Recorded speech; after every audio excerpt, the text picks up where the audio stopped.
তো শুভ সন্ধ্যা বন্ধুরা, আজকের আমি নিয়ে এসেছি একটা রেসিপি ব্লগ। তো সেটা হচ্ছে মোমো বানাবো আজকে। তো তার জন্য যেগুলো ইনগ্রিডিয়েন্টস লাগছে সেগুলো হচ্ছে গাজর রয়েছে, এখানে স্প্রিং অনিয়ন রয়েছে, এখানে ফুলকপি রয়েছে, বিনস রয়েছে, কাঁচা লঙ্কা রয়েছে এবং তার সাথে রয়েছে ক্যাপসিকাম।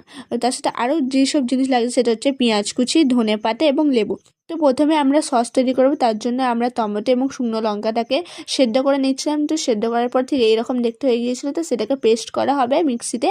তো এটা আমি নিয়ে চলে যাচ্ছি মিক্সিতে পেস্ট করার জন্য।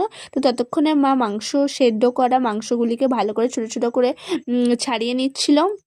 তো ছাড়িয়ে নেওয়া হয়ে যাওয়ার পরে তো এখানে প্রথমে আমরা সস তৈরি করার জন্য গরম সাদা তেলে দিয়ে দিয়েছিলাম পেঁয়াজ কুচি, আদা রসুন। তো সেটাকে ভালো করে আমরা ভেজে নিচ্ছিলাম এবং তার সাথে পেস্ট করে রাখা আমাদের সসটা, এখানে ধনেপাতা বেশি পড়ে গেছে বলে গ্রিন কালার হয়ে গেছে। তো তার সাথে আমরা দিয়ে দিয়েছিলাম কাশ্মীরি লঙ্কা। তো এটাকে ভালো করে আমরা ফুটিয়ে নিয়েছিলাম। তো এতে আমরা